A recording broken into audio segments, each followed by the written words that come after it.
So welcome back after the break. और break से पहले जो जो हमने किया वो एक बार हम अच्छे से अभी रिवाइज कर लेंगे आखिरी में। एंड उससे पहले हम एक बार देख लेते हैं क्या एक नया सेक्शन सेक्शन 7 क्या कहता है। Member in practice prohibited from using a designation other than CA. आप चार्टर्ड अकाउंटेंट के अलावा कोई भी डेजिग्नेशन यूज नहीं कर सकते। बेसिकली आईसीआई चाहता है कि जिस जिस व्यक्ति ने सीए फाइनल के एग्जाम्स क्लियर करे, आर्टिकलशिप कंप्लीट करी और उसको सीए की डिग्री मिली है, वो सीए के अलावा कोई डेजिग्नेशन या ना यूज करे। यानी मैं अपने आप को सीए शुभम केसवानी के अलावा कुछ और अपने आगे ना लगाऊं।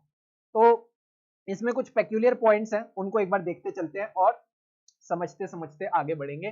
पहला पॉइंट है मर्चेंट बैंकर और एडवाइजर टू एन इशू। क्या एक चार्टर्ड अकाउंटेंट के आगे जो डेजिग्नेशन है वो मर्चेंट बैंकर और advisor to an issue use हो सकती है? तो इन्होंने बोला yes, members may obtain registration as category 4 merchant banker and act as an advisor or consultant to issue। यही बात हमने management consultancy and other services में पढ़ी थी। सर बताओ कहां पढ़ी थी? ये रही बात जो तुमको मैंने पढ़ाई थी, दिखी? हाँ सर, एक्टिंग एज एडवाइजर और consultant to an issue of security हमको अच्छे से आपने पढ़ाया। मैंने कहा हाँ, उसी की बात हो रही है कि आप उसकी रजिस्ट्रेशन ले सकते हो। इन क्लाइंट कंपनीज ऑफर डॉक्यूमेंट, यानी जिस क्लाइंट के लिए आप एडवाइजर और कंसल्टेंट टू इशू हो, उसके ऑफर डॉक्यूमेंट, उसके प्रोस्पेक्टस और उसकी एडवर्टीजमेंट्स में regarding the capital issue, name and address of CA और firm of CA acting as an adviser और consultant to the issue could be indicated under the caption. मैंने कहा क्या कैप्शन ले रहे हैं? एडवाइजर और कंसल्टेंट टू इशू। यानी जो प्रोस्पेक्टस बनेगी, यहां बनेगी, यहां पे बनेगी, हाँ, जो प्रोस्पेक्टस बनेगी, यस प्रोस्पेक्टस, उसमें होंगी ढेर सारी बातें, इस तरह से बातें लिखी होंगी। उसमें एक हेडिंग आ सकती है, मैंने कहा क्या हेडिंग आ सकती है? एडवाइजर और कंसल्टेंट टू एन इशू। उसमें आपकी जो फर्म है या जो आप खुद हो, ठीक है, आप खुद हो, उसका नाम एंड एड्रेस देना अलाउड है। और ये जो कैप्शन है एडवाइजर और कंसल्टेंट टू इशू, ये भी अलाउड है। I hope all of you got the point. Yes sir, we got the point. तो इन्होंने यही बात बोली है कि आपकी फर्म का नाम और एड्रेस या आपका नाम और एड्रेस ये आ सकता है, plus name and address of CA firm और CA should not appear prominently. ऐसा नहीं होना चाहिए कि उसको एकदम आप बड़े बड़े फॉन्ट साइज में बड़े बड़े लेटर्स के साथ दिखाओ, आपको उसको प्रोमिनेंटली नहीं दिखाना। नेक्स्ट चीज आ जाती है member of ICI who are also the directors in companies, members of political parties और CA cells in political parties। इन्होंने कहा एक member of ICI तीन चीजें कर सकता है, या तो वो किसी कंपनी का डायरेक्टर बन जाए, या किसी पॉलिटिकल पार्टी का मेंबर बन जाए, या ये जो सीए सेल होते हैं पॉलिटिकल पार्टी में उसका भी मेंबर हो सकता है। कई बार इन क्लब्स में वो डिफरेंट पोजीशंस होल्ड करता है, but that person is not permitted to mention these positions as these would be violative of the provisions of section 7 of the act। आप इन पोजीशंस को मेंशन नहीं कर सकते। मैंने कहा कहां मेंशन नहीं कर सकते? अपने प्रोफेशनल डॉक्यूमेंट्स पे। आप अपने प्रोफेशनल डॉक्यूमेंट्स पे इन पोजीशंस को मेंशन नहीं कर सकते एज योर डेजिग्नेशन। आप अपनी डेजिग्नेशन ये नहीं कह सकते कि मैं पॉलिटिकल पार्टी का जो सीए सेल है उसका हेड हूं, नहीं, आप अपने नाम के आगे सिर्फ और सिर्फ सीए यूज कर सकते हैं। Plus members can't designate as cost accountant, he can use the letters ACMA और FCMA। अगर आपने सीए के साथ साथ कॉस्टिंग के एग्जाम्स भी क्लियर कर लिए, यानी कॉस्ट अकाउंटेंसी के जो एग्जाम्स होते हैं वो भी क्लियर करके बैठे हो, तो क्या आप अपने नाम के आगे सीए और कॉस्ट अकाउंटेंट दोनों यूज कर सकते हो? मैंने कहा नहीं, आप चार्टर्ड अकाउंटेंट के अलावा कोई डेजिग्नेशन यूज नहीं कर सकते, बट आप अपने नाम के आगे ACMA और FCMA ये वर्ड यूज कर सकते हो, इनमें कोई दिक्कत की बात नहीं है। प्लस हमारा चार्टर्ड अकाउंटेंट का जो मदर बॉडी है दैट इज ICAI, ठीक है, वो आए दिन कई बार मेमोरेंडम्स ऑफ एसोसिएशन जिनको हम MOUs बोलते हैं, plus MRAs mutual recognition agreement, ये एंटर करता है किस किसके साथ? मैंने कहा जो भी फॉरेन प्रोफेशनल बॉडीज हैं, फॉरेन अकाउंटेंसी की जो भी प्रोफेशनल बॉडीज हैं, उनके साथ हम इस तरह के एग्रीमेंट्स एंटर करते हैं। तो जिसके साथ भी हम ऐसे एग्रीमेंट एंटर करके बैठे हैं, उसकी मेंबरशिप को मेंशन करना भी अलाउड है, उसमें भी कोई दिक्कत की बात नहीं है। नेक्स्ट चीज, improper for a chartered accountant to state on professional documents। मैंने कहा क्या क्या? Income tax consultant. मैंने कहा ना तुमको चार्टर्ड अकाउंटेंट के अलावा कुछ अलाउड नहीं है, कुछ भी अलाउड नहीं है। तो इनकम टैक्स कंसल्टेंट भी अलाउड नहीं। सर कॉस्ट अकाउंटेंट अभी तो मना किया था, कॉस्ट अकाउंटेंट भी अलाउड नहीं है। सर कंपनी सेक्रेटरी, हम भाई भेदभाव नहीं करते, हमने कहा चार्टर्ड अकाउंटेंट मतलब चार्टर्ड अकाउंटेंट, कंपनी सेक्रेटरी भी नहीं। सर कॉस्ट कंसल्टेंट चलेगा, तुमको एक बारी में समझ नहीं आ रही क्या? कॉस्ट कंसल्टेंट भी नहीं चलेगा और मैनेजमेंट कंसल्टेंट भी नहीं चलेगा, कुछ भी नहीं चलेगा, सिर्फ और सिर्फ चार्टर्ड अकाउंटेंट चलेगा। मांगता है तो बोलो, नहीं मांगता तो मिसकंडक्ट हो जाएगा, ठीक है। अगली चीज, सर क्या मैं डेजिग्नेशन कॉर्पोरेट लॉयर यूज कर सकता हूं? मैंने ना LLB भी कर रखी है। मैंने कहा देखो सिंपल सी बात, पहले तो अगर तुम सीए हो और तुमने LLB कर रखी है, तो तुम अपने नाम के नीचे LLB लिखो ना, कॉर्पोरेट लॉयर लिखने का क्या मतलब है? तो ये कॉर्पोरेट लॉयर की डिजिग्नेशन भी परमिटेड नहीं है। और याद रखना याद रखना याद रखना, बहुत ही special point, use of initials CPA ये भी परमिटेड नहीं है, it is also not permitted on the visiting card.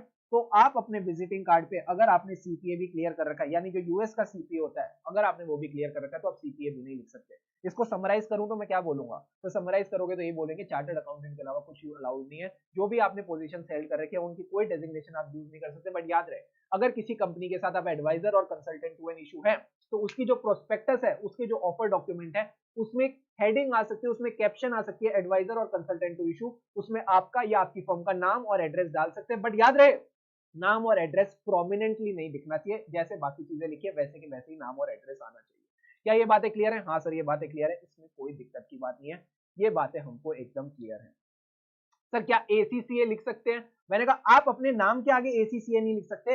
But क्या होता है ना, कई बार आपने विजिटिंग कार्ड देखे होंगे, सपोज मैं अपना नाम बताता हूँ, visiting card Shubham Keswani, CA Shubham Keswani करके मैंने विजिटिंग कार्ड बनाया। मोस्टली लोग क्या करते हैं, ऐसे ब्रैकेट खोलते हैं, ओ CA CS IC क्या क्या लिखते हैं वो, और पता नहीं क्या क्या, ACMA, ठीक है, LLB, और बताओ तुम लोग और कुछ, इस तरह से ये लोग लिखते हैं। तो इस तरह से आप लिखना चाहते हो तो आप लिख दो, ठीक है, इस तरह से आप CPA भी लिख सकते हो। बट याद रहे, अपने नाम के आगे अगर डेजिग्नेशन यूज करने की बात करी जाए, इनिशियल्स अगर यूज करने की बात की जाए, तो वो आप नहीं कर सकते, वो आपको अलाउड नहीं है। बट अपने नाम के नीचे से ब्रैकेट खोल के अगर आप लिखना चाहते हो तो कोई दिक्कत की बात नहीं है, उसमें कोई प्रॉब्लम नहीं है। बट ये जो इनिशियल CPA है, it is not permitted on visiting card, तो इसको हम परमिट नहीं करेंगे। ये बात याद रख के चलना, प्रैक्टिकली कुछ भी होता हो, बट थ्योरेटिकली तुमको ये बात याद रखनी है कि CA एग्जाम में ये सब चीजें परमिटेड नहीं है, ठीक है। अब आता है बढ़िया कॉन्सेप्ट, ये सबसे शानदार कॉन्सेप्ट है, मतलब तुम कितना ही परेशान हो लो, कह लो CA बोरिंग है या बोरिंग है, ये सबसे मजेदार कॉन्सेप्ट तुमको लगेगा, ब्रांच ऑफिस। क्या होता है ब्रांच ऑफिस में? तुमको एक मस्त कहानी बनाता हूँ। किसकी कहानी बताएं सर? कहानी है सिंघम की, सिंघम द चार्टर्ड अकाउंटेंट, ठीक है, Singham the chartered accountant. Singham the chartered accountant अपनी फैमिली का पहला चार्टर्ड अकाउंटेंट बना। उसने लक्ष्मी नगर दिल्ली में रह के बढ़िया बढ़िया पढ़ाई करी और वो चार्टर्ड अकाउंटेंट बन गया। जैसे ही वो चार्टर्ड अकाउंटेंट बना, उसने अपनी प्रैक्टिस स्टार्ट कर दी और लक्ष्मी नगर में अपना पहला ऑफिस खोला। उसने पहला ऑफिस खोला, उसकी प्रैक्टिस एकदम छा गई, मतलब लक्ष्मी नगर का जो ऑडिट होता था वो उसके पास आता था। बट उसके मन में एक बात आ गई कि सर क्या मैंने जो इतना नाम कमाया है, इस नाम की क्या वैल्यू हो, मेरे पास कितने बढ़िया बढ़िया क्लाइंट आ जाए अगर मैं अपना एक ऑफिस CP में भी खोल लूं। उसने अपना एक ऑफिस CP में भी खोल लिया। अब CP में जब उसने ऑफिस खोला तो उसका पूरा सेंट्रल दिल्ली के, पूरे दिल्ली के क्लाइंट आ गए, क्योंकि CP तो सेंट्रल दिल्ली में लोकेटेड है, कनॉट प्लेस, तो उसके पूरी दिल्ली के क्लाइंट आ गए। तो अब क्या हुआ कि जब इसने नया ऑफिस खोला, इसने कहा कि मेरे को क्या दिक्कत है, मैं तो सारा काम आर्टिकल से करा लूंगा। इसने ढेर सारे आर्टिकल्स रख लिया और उनसे काम कराना स्टार्ट कर दिया। सुबह 8 बजे ये अपने लक्ष्मी नगर के ऑफिस पे पहुंचता था, 8 से 2 बजे तक ये लक्ष्मी नगर के ऑफिस पे बैठता था और देखता था सारा काम ठीक से हो रहा है कि नहीं। उसके बाद 2 बजे अपने लक्ष्मी नगर से निकलता था, 2 बजे कोई ट्रैफिक वगैरह भी नहीं रहता था, तो आराम से ये 2:30 बजे तक CP पहुंच जाता था और CP में जाके 2:30 बजे से लेकर रात के 8 बजे तक बढ़िया काम करता था और देखता था सारा काम ठीक से हो रहा है। फिर इसका मन किया कि सिर्फ दिल्ली क्यों, मैं मुंबई में भी काम करता हूँ, बिल्कुल सही है। अब मुंबई में इसने अपना ऑफिस खोल लिया, मुंबई में इसने बोरीवली में अपना एक बढ़िया ऑफिस डाल दिया और एकदम मस्त ऑफिस डाल दिया, ठीक है। अब इसका था कि मेरे को मुंबई के भी क्लाइंट्स चाहिए। अब मुंबई के क्लाइंट्स के लिए इसको क्या करना पड़ेगा? सर मुंबई के क्लाइंट्स के लिए ना इसको थोड़ा ना टाइम अपना निकालना पड़ेगा। मैंने कहा कैसे? सर मुंबई में भी आर्टिकल्स वगैरह रख सकता है ऑफिस संभालने के लिए, मतलब वो बढ़िया काम वाम संभालेंगे, पर इसको देखना तो पड़ेगा कि काम ठीक से हो रहा है कि नहीं। बिल्कुल सही कहा तुम लोगों ने। तो मैंने कहा क्या होता था, लक्ष्मी नगर में सुबह 8 बजे निकलता था, 8 बजे से लेके मान लेते 11 साढ़े 11 बजे तक लक्ष्मी नगर का काम देखता था। फिर 12 से लेके 4 बजे तक CP का काम दिखता था। 4 बजे लेता था कैब। सर कहाँ की कैब लेता था? इंदिरा गांधी एयरपोर्ट की कैब लेता था। वहां से ये उड़ के मस्त मुंबई जाता था और मुंबई पहुंच जाता था लगभग, मतलब शाम के 7:30-8 बजे तक, ठीक है, शाम के 7:30-8 बजे तक मुंबई पहुंचता था। वहां पे फिर से एक कैब लेता था और बोरीवली ऑफिस जाता था और देखता था सारा काम ठीक से हो रहा है कि नहीं। रात के 11-12 बजे तक वो काम देखता था एकदम ठीक से काम हो रहा है कि नहीं। उसके बाद 12 बजे लेता था कैब।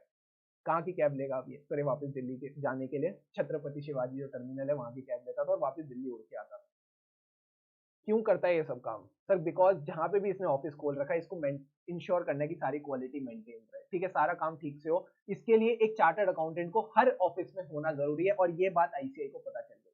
तो आईसीआई को जब ये बात पता थी तो आईसीआई ने बोला कि एक सिटी में ट्रेवल करना तो इजी हो सकता है, एक सिटी में आप लक्ष्मी नगर से सीपी जाना जाओ तो ये लॉजिकल है, बट क्या ऐसे आप रोज उड़ते रहोगे? मन को सोचो, इसका मन किया मुंबई के बाद गुवाहाटी में भी ऑफिस खोल लूं, उधर से गुवाहाटी उड़ के जा रहा है, असम गुवाहाटी पहुंच गया, तो ऐसे उड़ना, मतलब आप चार्टर्ड अकाउंटेंट हो यार, पक्षी थोड़ी कि रोज उड़ते रहोगे। तो इन्होंने कहा जब भी आप ऐसा कोई ऑफिस खोलोगे जो कि दूसरी सिटी में होगा, ठीक है, जो दूसरी सिटी में होगा, उसके लिए आपको एक सेपरेट मेंबर ऑफ आईसीआई उसमें रखना पड़ेगा, बिकॉज आप ऐसे उड़ उड़ के हर जगह नहीं पहुंच सकते। सर ऐसा भी तो हो सकता है वो दिल्ली से गुरुग्राम, उसके लिए ट्रैवल करना आसान रहे, वो दूसरा मेंबर क्यों रखे गुड़गांव में या नोएडा में?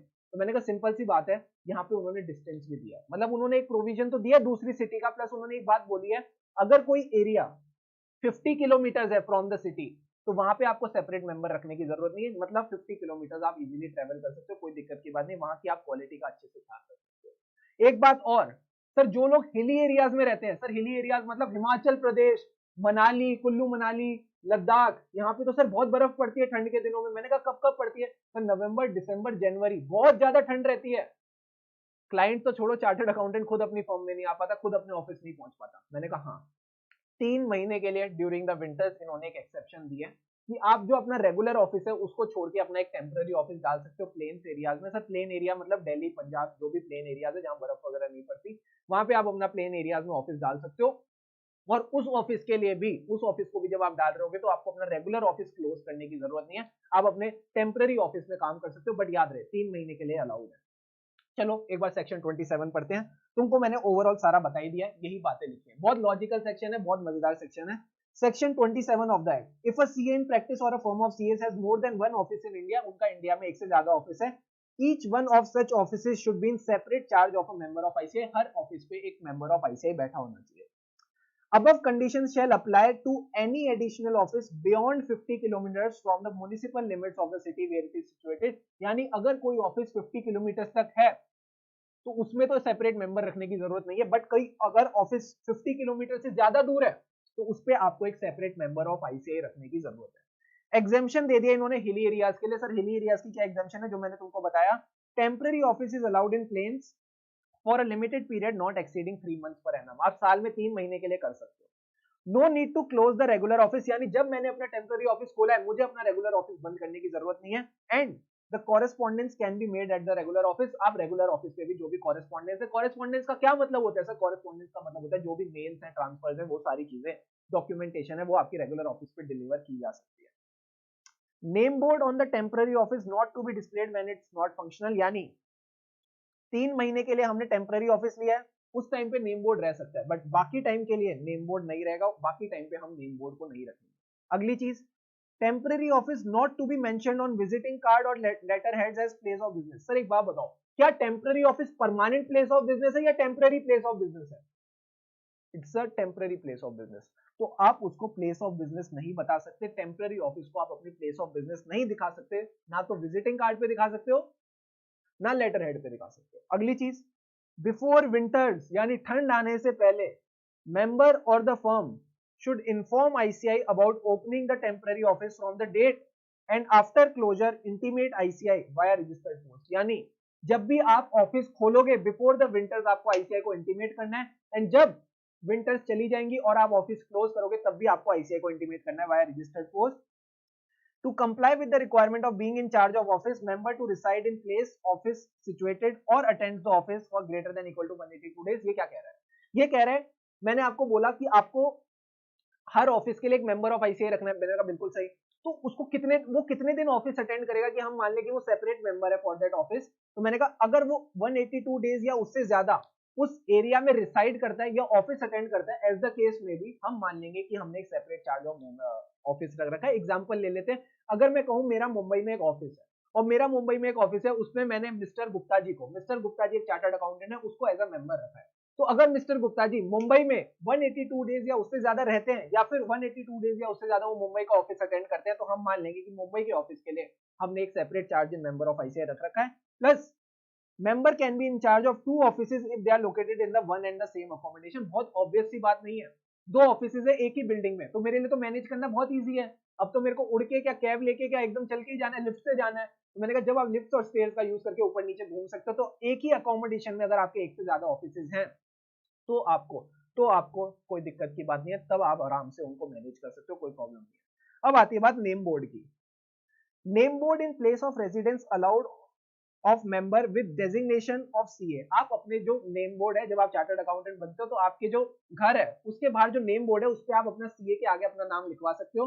तो सीए के आगे चंदन आ सकता है, सीए के आगे प्रांशुल आ सकता है, कुछ भी आ सकता है, ठीक है। जो भी अपना नाम लिखवाना चाहे तो वो अपने नाम के आगे सीए लिखवा सकता है, बट याद रहे it should be a name plate of individual member not of the firm. आप अपनी फर्म की नेम प्लेट आगे नहीं लगाओगे कि X Y Z and company firm, ऐसे नहीं, ठीक है। आपको सिर्फ अपना नेम प्लेट लिखनी है, यानी आपका नाम, उसके आगे सीए और आपके घर का नंबर, और कुछ भी नहीं आना चाहिए उसपे।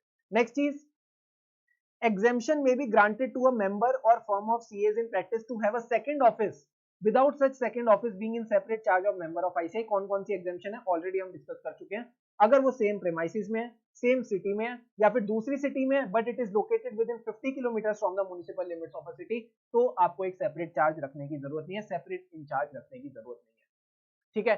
सर 50 किलोमीटर स्टेट से स्टार्ट होगा या ऑफिस से, तो प्रांशुल म्युनिसिपल लिमिट्स तुमको मतलब पता है? क्या तुम कभी मनाली घूमने गए हो? जल्दी बताएंगे सारे बच्चे, मनाली क्या तुम दिल्ली के बाहर कहीं भी गए हो? कहीं भी तुम घूमने जाते हो तुमने क्या देखा होगा? सर ये माइलस्टोन्स होते हैं, माइलस्टोन्स पे लिखा होता है Shimla 10 kilometre.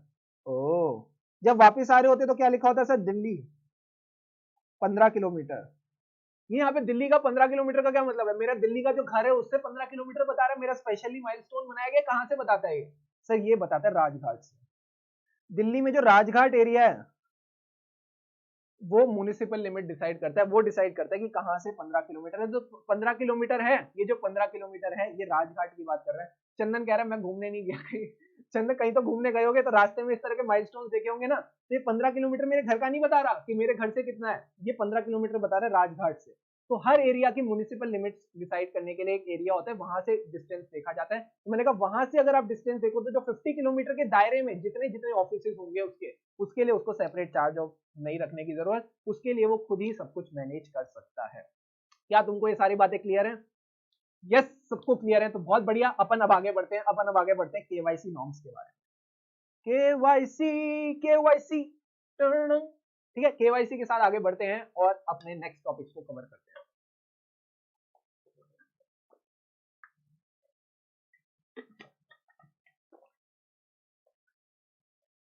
Yes, KYC. What do you mean by KYC? KYC means know your customer.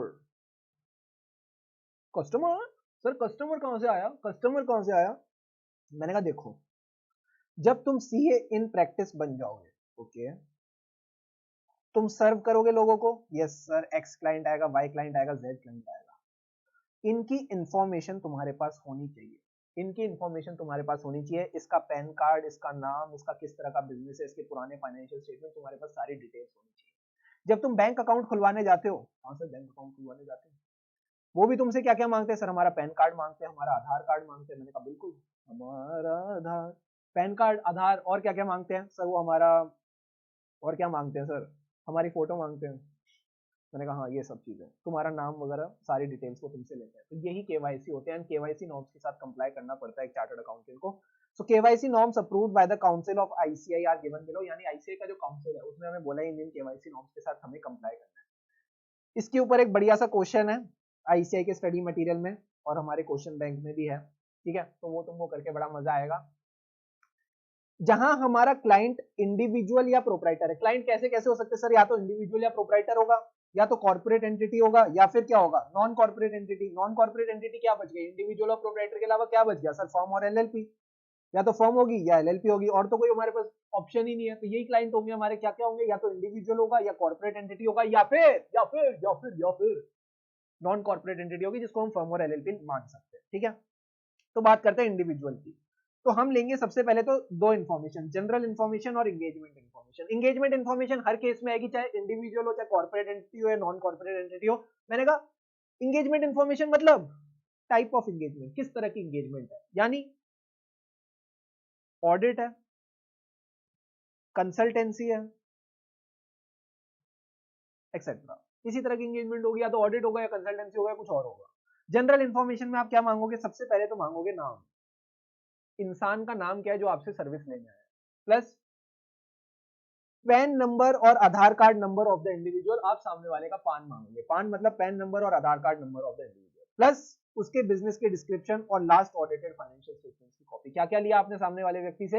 हमने ली जनरल इन्फॉर्मेशन, मैंने कहा जनरल इन्फॉर्मेशन में name, pan, last audited financial statement और उसका बिजनेस, क्या बिजनेस है। अब आती है बात कॉर्पोरेट एंटिटी की। तुमको ऊपर वाले पॉइंट्स याद होगा, तुमको अगले पॉइंट्स यूं ही याद हो जाएंगे। सबसे पहले आएगी जनरल इन्फॉर्मेशन, फिर आएगी एंगेजमेंट इन्फॉर्मेशन, यहाँ भी वही है। Type of engagement, name. Sir यहाँ पे पैन क्यों नहीं आया?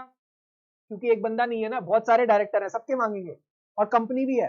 कंपनी के केस में सिर्फ पैन नहीं होता, डायरेक्टर्स भी होते हैं। तो डायरेक्टर्स का क्या होता है? सर डायरेक्टर्स का दिन होता है। मैंने कहा दिन नहीं होता, वो दिन होता है, डायरेक्टर आइडेंटिफिकेशन नंबर। तो डायरेक्टर आइडेंटिफिकेशन नंबर मांगेंगे। प्लस कंपनी का सिन होता है, मैंने कहा क्या? Company identification number. तो कंपनी का पैन, कंपनी का आइडेंटिफिकेशन नंबर, डायरेक्टर के नाम, पते और डायरेक्टर का आइडेंटिफिकेशन नंबर, इसको हम रेगुलेटरी इन्फॉर्मेशन बोलते हैं, जो कंपनी के केस में अलग से आती है। प्लस जनरल इन्फॉर्मेशन में क्या क्या आएगा? नाम, पता, business description, last audited financial statement, और अगर वो किसी की सब्सिडरी है तो उसके पेरेंट का नाम, उसका हम फादर्स नेम भी पूछ लेंगे। फादर नेम मतलब पेरेंट कंपनी का नाम, ठीक है।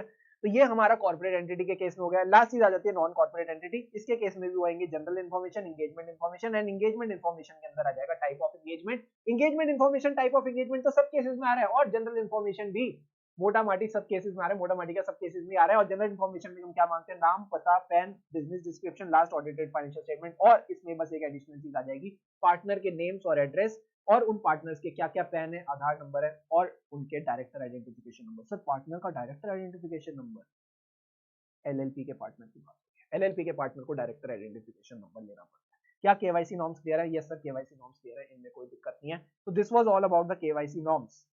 क्या तुमको आज फर्स्ट शेड्यूल के साथ स्टार्ट करना है? क्या तुमको आज फर्स्ट शेड्यूल के साथ स्टार्ट करना मांगता है? यस सर, एक बार ओवरव्यू दे दो, एक बार ओवरव्यू दे दो क्या है ये शेड्यूल की कहानी। उसके बाद हम इसके साथ स्टार्ट करते हैं। केवाईसी नॉर्म्स तो आई होप सबको क्लियर हो गए होंगे। केवाईसी नॉर्म्स सबको क्लियर हो गए होंगे। यस, अपन ने कहां रखा था? यस,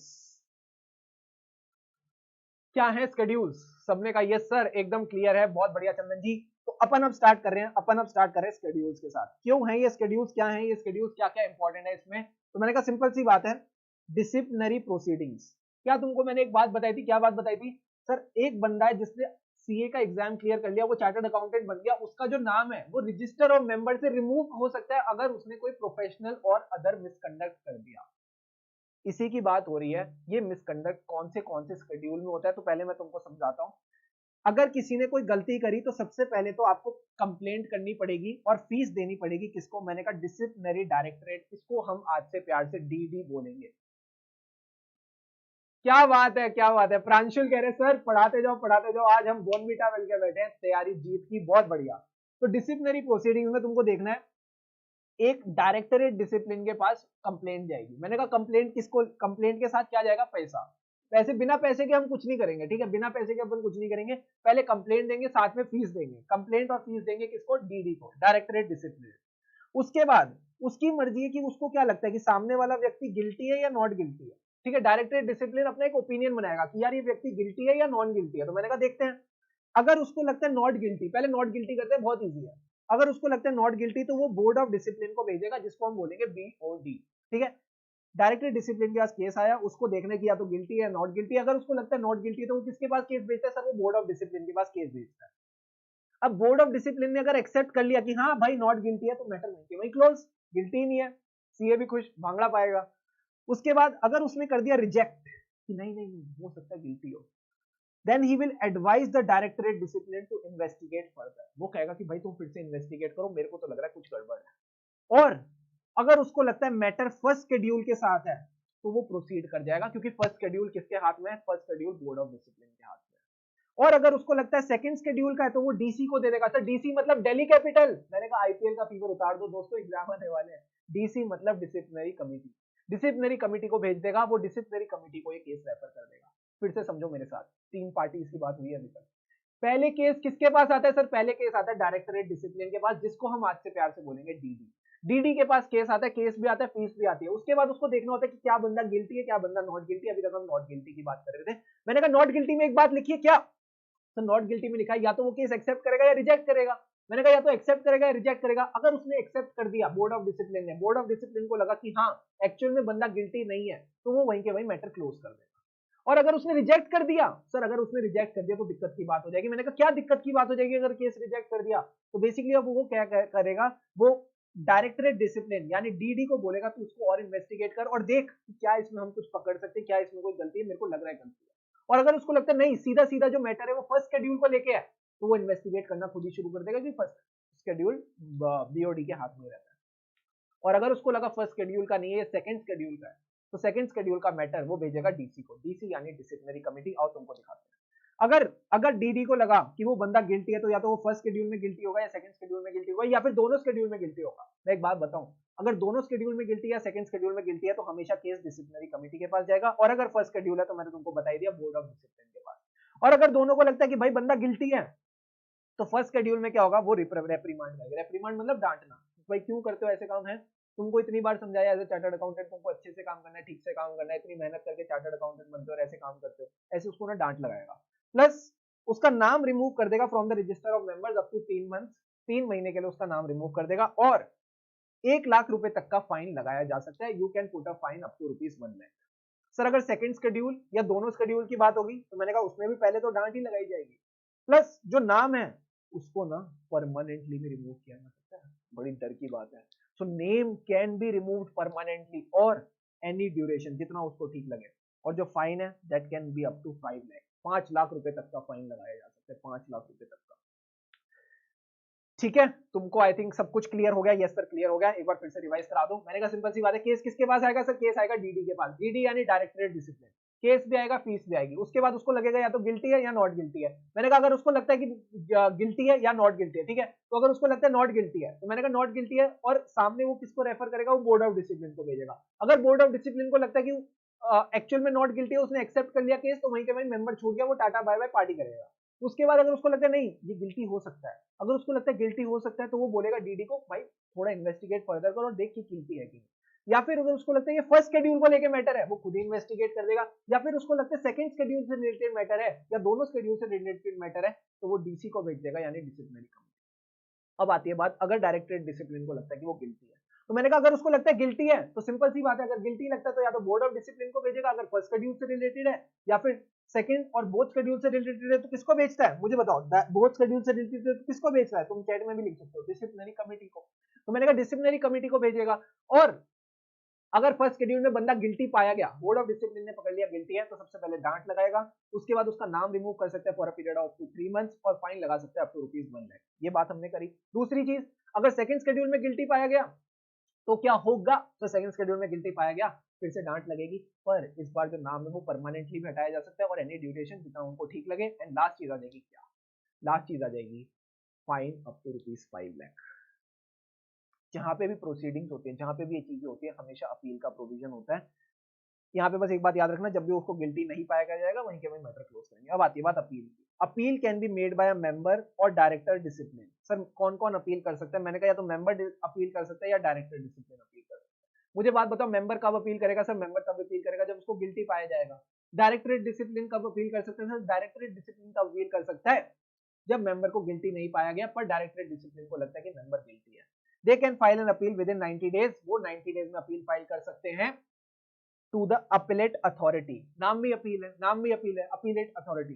सर अपीलेट अथॉरिटी क्या क्या ऑर्डर कर सकती है, मैंने कहा सबसे पहले तो वो ऑर्डर को कंफर्म कर सकती है, मॉडिफाई कर सकती है या सेट असाइड कर सकती है। या तो कंफर्म करेगी या मॉडिफाई करेगी या सेट असाइड। मेरे साथ साथ करो ये, जिसको मजा आएगा। या तो वो ऑर्डर को कंफर्म करेगी या मॉडिफाई करेगी या सेट असाइड करेगी। फिर से करो, या तो वो ऑर्डर को कंफर्म करेगी या मॉडिफाई करेगी या सेट असाइड करेगी। दूसरी चीज,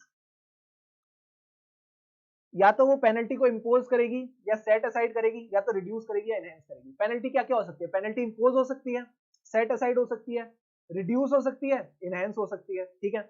और रेमिट कर सकती है case to board of discipline और डायरेक्टरेट कमेटी टू रिकंसीडर। वो बोल सकती है बोर्ड ऑफ डिसिप्लिन और डायरेक्टरेट कमेटी को कि इस केस को रिकंसीडर करो और प्रॉपर डिसीजन लेके आओ। और लास्ट में सच ऑर्डर एग्जिस्ट। फिर से मुझे बताओ, पॉसिबल ऑर्डर को क्या क्या कर सकती है, कंफर्म कर सकती है, मॉडिफाई कर सकती है, सेट असाइड कर सकती है। पेनल्टी को क्या कर सकती है, कंफर्म कर सकती है, सेट असाइड कर सकती है, मॉडिफाई कैसे कर सकती है, इनहेंस कर सकती है, रिड्यूस कर सकती है। और लास्ट में क्या कर सकती है, वापस केस को भेज सकती है। ठीक है, ऐसे ऐसे करो, वापस केस को भेज सकती है। और लास्ट में उसने बोला as order as it things which, जो भी उसको फिट ऑर्डर लगता है वो पास कर सकती है।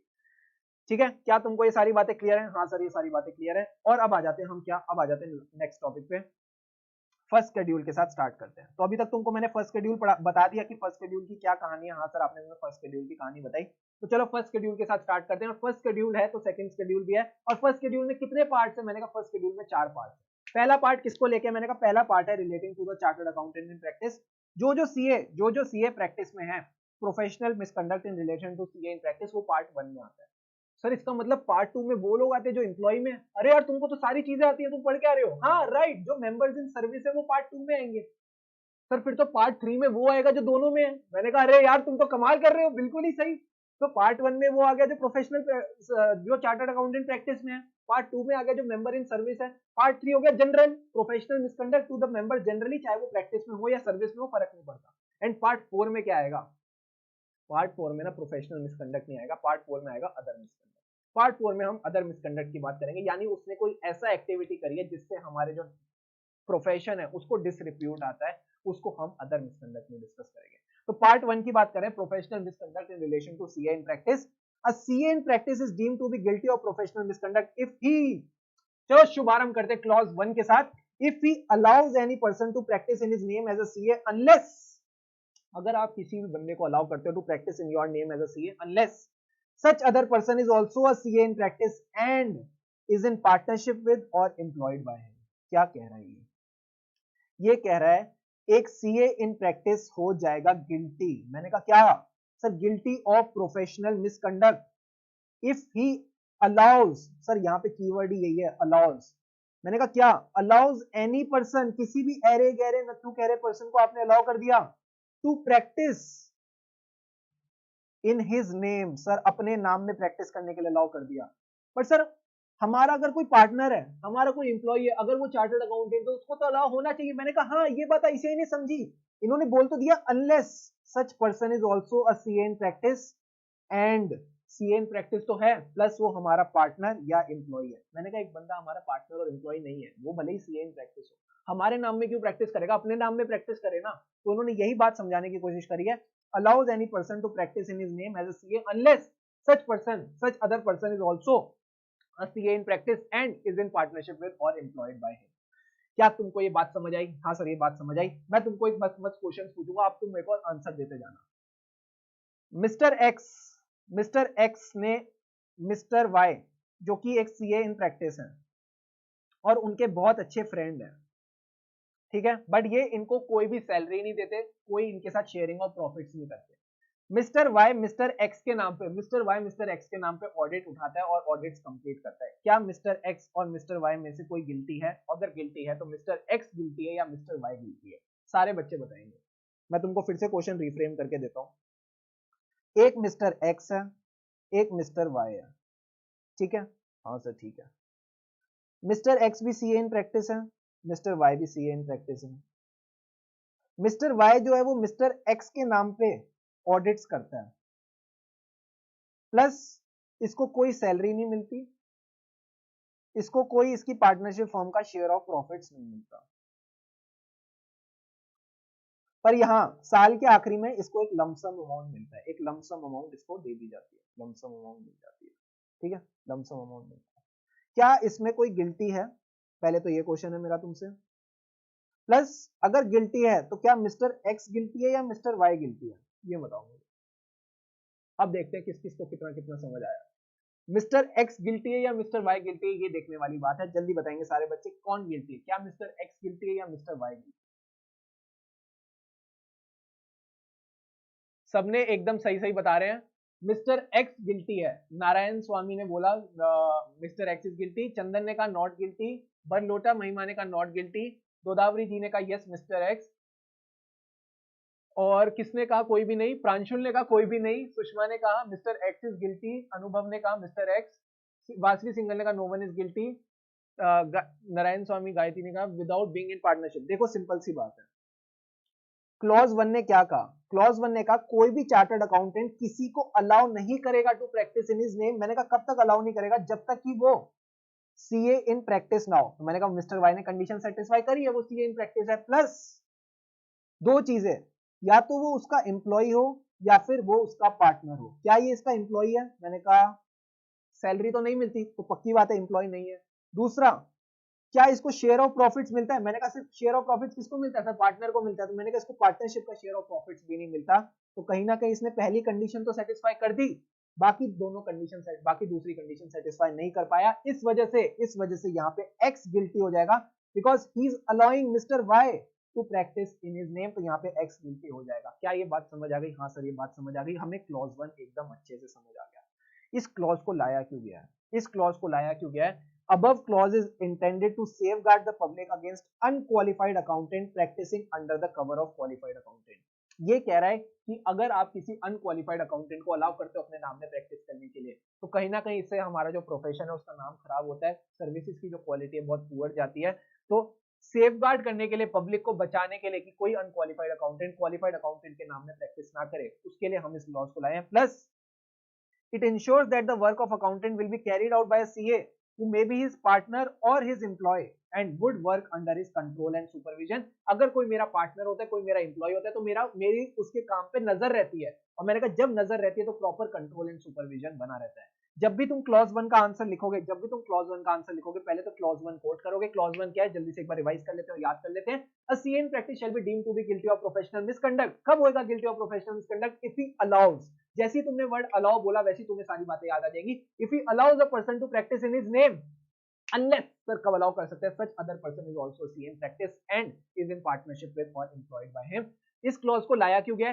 This clause has been put to safeguard the public against the unqualified accountants. हमें अनक्वालिफाइड अकाउंटेंट्स से प्रोटेक्ट करना है अपने पब्लिक को। Plus it will make sure that the quality, it shows that the work carried out by the accountant by a CA who may be his partner or employee under his control and supervision, जो भी काम हो proper control और supervision के अंदर हो। इस तरह से हमारा क्लॉज 1 खत्म होता है। क्या क्लॉज 1 एकदम क्लियर है? तुम लोगों को जल्दी बताएंगे सारे बच्चे, क्या क्लॉज 1 एकदम क्लियर है? बहुत बढ़िया, तो आई थिंक सबको क्लियर हो गया है। Now we'll move to the next clause. Clause 1 से मिलता जुलता एक और क्लॉज है जिसको हम प्यार से बोलते हैं क्लॉज 12। क्लॉज 12 कहां छुप के बैठे हो तुम? जल्दी सामने आओ।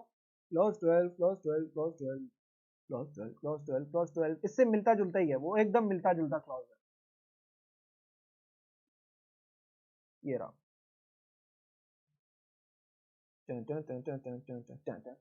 क्लॉज 1 ने क्या बोला था? आप किसी को अलाउ नहीं कर सकते अपने नाम में प्रैक्टिस करने के लिए जब तक कि वो खुद भी सीए इन प्रैक्टिस हो, प्लस या तो हमारा एम्प्लॉय हो या पार्टनर हो। ये क्या कहता है सर? क्लॉज 12 कहता है आप किसी को अलाउ नहीं करोगे कि आपके बिहाफ पे कोई भी फाइनेंशियल स्टेटमेंट्स या report on financial statement sign करें जब तक कि वो खुद भी एक सीए इन प्रैक्टिस हो, प्लस वो आपका पार्टनर हो। यहाँ पे एम्प्लॉय को साइनिंग अथॉरिटी नहीं दे रखी।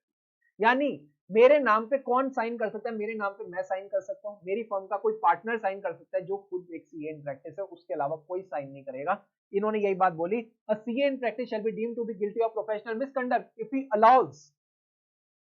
सर वहां पे भी अलाउ ही था, वहां पे भी अलाउ ही था। Allows a person not being a CA in practice, ठीक है, to practise in his name unless such other person is also CA in practice and is in partnership with or employed by him. यहाँ पे इन्होंने बोला CA in practice shall be deemed to be guilty of professional misconduct if he allows a person not being a member of the institute in practice, यानी वो institute का member नहीं है जो प्रैक्टिस में नहीं है, या फिर a member not being his partner to sign on his behalf और बिहाफ ऑफ हिज फर्म, उसके या उसकी फर्म के बिहाफ पे साइन करे। क्या फाइनेंशियल स्टेटमेंट में क्या क्या आता है सर? Balance sheet, PNL. मैंने कहा वही balance sheet, PNL, financial statements और रिपोर्ट। यहाँ पे रिपोर्ट का मतलब है रिपोर्ट ऑन फाइनेंशियल स्टेटमेंट्स, या आप कोई सर्टिफिकेट इशू कर रहे हो उसको हम रिपोर्ट मान के चलते हैं। रिपोर्ट का क्या मतलब है? रिपोर्ट मतलब या तो आप कोई ओपिनियन दे रहे हो या आप कोई सर्टिफिकेट इशू कर रहे हो, इसको हम यहाँ पे रिपोर्ट मान के चलते हैं। इन सब कामों के लिए या तो आप खुद साइन कर लो या फिर ऐसे बंदे से साइन कराओ जो कि आपका पार्टनर हो, प्लस वो भी एक मेंबर इन प्रैक्टिस हो। इस बार फिर से इस क्लॉज को बोलेंगे सारे बच्चे मेरे साथ। A CA in practice shall be deemed to be guilty of professional misconduct if he allows a member not being if he allows a person not being क्या? मैंने कहा not being a member in practice or partner of his not being his partner to sign on his behalf or behalf of his firm। मैंने कहा क्या sign कर रहा है? Financial statement में क्या आता है? बैलेंस शीट, पीएनएल, और फाइनेंशियल स्टेटमेंट तो खुद आते हैं, और एनी रिपोर्ट। बट याद रहे कई रूटीन डॉक्यूमेंट्स होते हैं, जब हम आर्टिकलशिप करते हैं तो कई सारे रूटीन डॉक्यूमेंट्स होते हैं जो क्लाइंट और हमारे बीच में लेन देन चलती रहती है। उन रूटीन डॉक्यूमेंट्स में क्या हर बार आप पार्टनर को इन्वॉल्व करो अच्छा लगता है? मैंने कहा बिल्कुल अच्छा नहीं लगता। ये बात काउंसिल ने समझी। Council has clarified that the power to sign routine documents on which professional opinion or authentication is not required. हमें उनको authenticate ही नहीं करना, वो कोई सर्टिफिकेट और रिपोर्ट है ही नहीं, नॉर्मल रूटीन डॉक्यूमेंट्स है। They may be delegated in the following instances and such delegation will not attract the provisions of this clause. उस पे clause 12 नहीं लगेगा। मैंने कहा कौन कौन सी चीजें हैं? Issue of audit queries during the course of audit.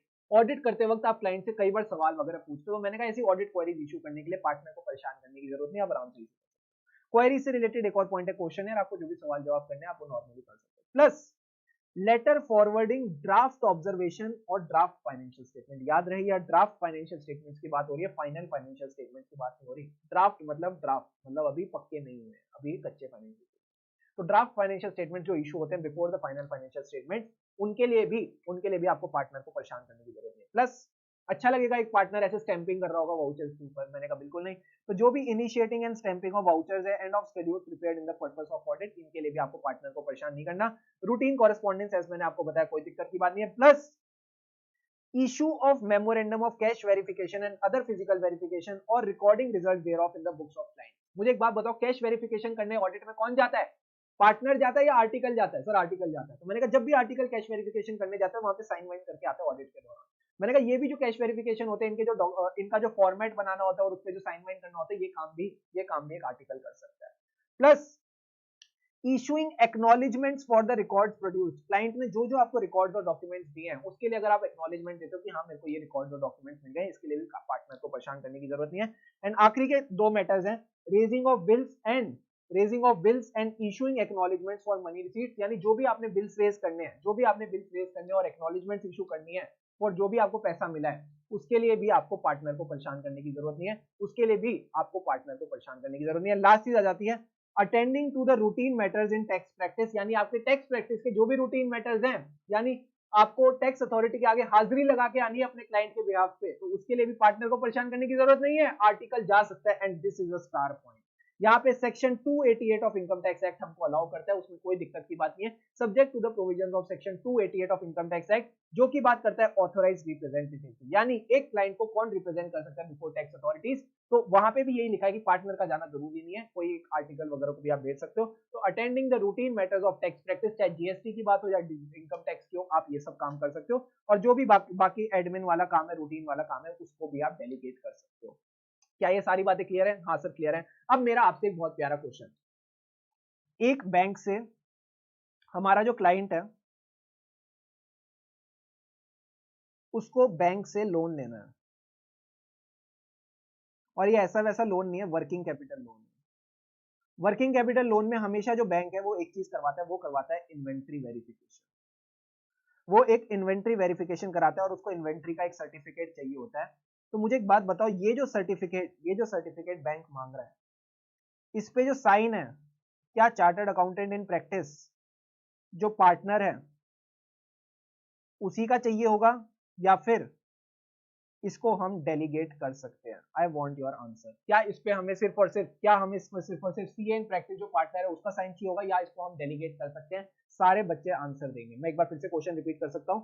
हमारा जो क्लाइंट है उसको बैंक से लोन लेना है, मैंने कहा वर्किंग कैपिटल लोन है, तो वर्किंग कैपिटल लोन के लिए उसने इन्वेंट्री वेरिफिकेशन कराई, और इन्वेंट्री वेरिफिकेशन के लिए उसको एक सर्टिफिकेट चाहिए।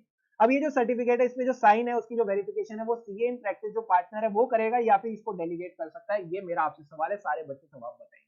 क्या आंसर होना चाहिए आपके हिसाब से? बिल्कुल सही कहा सबने, बिल्कुल सही कहा। सिर्फ और सिर्फ it can not be delegated. बहुत बढ़िया गायक, बहुत बढ़िया हेली। इसको हम डेलीगेट नहीं कर सकते। सर क्यों डेलीगेट नहीं कर सकते? Because we are verifying a fact. But यही अगर हम ऑडिट कर रहे होते और उसमें हमें इन्वेंट्री की टेस्ट चेकिंग करनी होती, इन्वेंट्री को काउंट को ऑब्जर्व करना होता है इन्वेंट्री काउंट कौन सा ऐसे बताता है, सर ये ऐसे 501 आएगा, जो हम एक बार डिटेल में कवर करेंगे। तो अगर आपको इन्वेंट्री काउंट ऑब्जर्व करना होता है या टेस्ट चेकिंग करनी होती है, इस तरह का सर्टिफिकेट इशू करना होता है। सर्टिफिकेट नहीं बोलते उसको, पहली बात उसमें हम जो वेरिफिकेशन करके आते हैं उसका डॉक्यूमेंट साइन करते हैं। ये काम तो हम आर्टिकल्स कर लेते हैं ना, तो ये डेलीगेट हो सकता है। बट याद रहे, जब भी कोई बैंक या बड़ी अथॉरिटी को सर्टिफिकेट इशू होना होता है, ये काम सिर्फ और सिर्फ सीए इन प्रैक्टिस जो पार्टनर है वो ही कर सकता है। यस सर, ये बातें क्लियर है। प्लस एक बढ़िया स्पेशल पॉइंट, एक चार्टर्ड अकाउंटेंट ने ना अथॉरिटी डेलीगेट कर दी जो कि वो नहीं कर सकता था, मतलब उसने signing authority of financial statements delegate कर दी। बाद में पकड़ा गया और बोलता कि यार ये अथॉरिटी मैंने डेलीगेट करी थी, पर जिसको डेलीगेट करी थी उसने यूज ही नहीं करी। जिस बंदे को मैंने अथॉरिटी डेलीगेट करी थी उस बंदे ने वो अथॉरिटी यूज ही नहीं करी, है ना। तो इस केस में क्या वो चार्टर्ड अकाउंटेंट बच सकता है? तो वो चार्टर्ड अकाउंटेंट नहीं बच सकता, because it is not a defence for a firm और सीए। ये कोई डिफेंस नहीं कि आप बोलो कि मैंने गलत काम करने की कोशिश तो की थी पर गलत काम हुआ नहीं। ये क्या बात हुई? एक चोर चोरी करते हुए पकड़ा जाता है तो ये थोड़ी बोल सकता है मैंने कोशिश की थी, असली में चोरी तो नहीं की। क्यों नहीं की? क्योंकि इसलिए नहीं की ना क्योंकि तुम पकड़े गए हो, तो नॉर्मल सी बात है। तो इन्होंने यही बात बोली कि अगर आपने as a chartered accountant authority delegate कर दी है जो कि आपको नहीं करनी थी, आपने साइनिंग अथॉरिटी कैसे डेलीगेट कर दी फाइनेंशियल स्टेटमेंट्स की, तो अगर आप ऐसे काम करते हो और आप पकड़े जाते हो और आप बोलते हो यार जिसको डेलीगेट करी थी ना उसने ये अथॉरिटी यूज नहीं करी है, तो it is not a defence for the firm और सीए। आप प्रोफेशनल मिसकंडक्ट में आ जाओगे, आपको कोई नहीं बचा सकता। क्या ये बातें क्लियर है? हाँ सर ये बातें क्लियर है, कोई दिक्कत की बात नहीं है। नेक्स्ट चीज, सेक्शन 26 कहता है जब भी आप क्लॉज 12 का आंसर लिखोगे साथ में इसका सेक्शन 26 का तड़का लगा सकते हो। मैंने कहा ना हम ऑडिट पढ़ने नहीं आए हैं, हम ऑडिट के शेफ बनने आए हैं। हमें एग्जाम में आंसर्स पका के आने हैं और आंसर्स में सारे इंग्रेडिएंट्स होंगे, तभी आंसर एकदम स्वादिष्ट और एकदम मजेदार बनेगा और एग्जामिनर खुश होगा। तो सेक्शन 26 का तड़का भी लगेगा। मैंने कहा क्या? सेक्शन 26 कहता है no person other than a member of ICAI will sign a document on behalf of CA in practice. कोई भी बंदा जो मेंबर ऑफ आईसीआई नहीं है वो सीए इन प्रैक्टिस के बिहाफ पे डॉक्यूमेंट साइन नहीं करेगा। प्लस मैंने तुमको ये बात ऑलरेडी बता दी, issue of stock certificate by an assistant will also make chartered accountant in practice guilty. वो भी सीए इन प्रैक्टिस को गिल्टी कर देगा। तो स्टॉक सर्टिफिकेट वाला मैंने पॉइंट तुमको पूरा समझाया कि बैंक ने स्टॉक सर्टिफिकेट मांगा था, तुमने उसको डेलीगेट कर दिया तो दिक्कत हो जाएगी।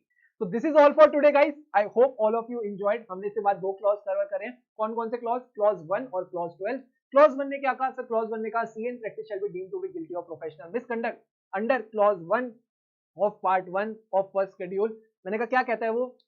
if he allows any person to practice in his name who is not क्या? मैंने कहा who is not a CA in practice plus मैंने कहा unless आएगा इसमें, unless आएगा, yes, unless the such other person is also CA in practice and क्या है वो उसका असर, या तो वो उसका पार्टनर है या एम्प्लॉय है, such other person is also in partnership with or employed by him। Clause 12 ने क्या बोला? क्लॉज 12 ने बोला आप गिल्टी हो जाओगे professional misconduct if you allow any person to sign. आपने किसी ऐसे पर्सन को अलाउ कर दिया जो कि ना तो खुद एक मेंबर इन प्रैक्टिस है या फिर or he is not your partner. मैंने कहा किस चीज के लिए अलाउ कर दिया? To sign. मैंने कहा क्या? चार चीजें। पहले तो फाइनेंशियल स्टेटमेंट्स में क्या आता है? बैलेंस शीट और पीएनएल, उसके साथ फाइनेंशियल स्टेटमेंट और रिपोर्ट। अगर आप ये सब चीजें अलाउ कर देते हो किसी ऐसे पर्सन को साइन करने के लिए जो ना तो आपका पार्टनर है ना ही सीए इन प्रैक्टिस है, तो दिक्कत हो जाएगी, तो आप गिल्टी हो जाओगे। प्लस जो रूटीन डॉक्यूमेंट्स है, जो बेसिक चीजें, वो आप डेलीगेट कर सकते हो। प्रांशुल ने सिंपल सी बात बोली, क्लॉज 1 में आप किसी को अलाउ नहीं करोगे, क्लॉज 12 में आपने कहा किसी को साइन करने के लिए अलाउ नहीं करोगे। तो सिंपल सी बात है, कोई आपके नाम में प्रैक्टिस नहीं कर सकता, क्लॉज 1 ने बोला। क्लॉज 12 ने बोला कोई आपके नाम में साइन नहीं कर सकता। ठीक है, तो बस आपने बस ये बातें याद रखनी है। जो जो आज हमने किया उसको अच्छे से रिवाइज करो और कल की क्लास में और मजेदार क्लॉजेस के साथ मिलते हैं, क्योंकि अपने को पढ़ना है, मजे से पढ़ना है, खुशी खुशी पढ़ना है, ताकि हम जल्दी चार्टर्ड अकाउंटेंट बन सके। Thanks a lot for today guys, आज के लिए बस।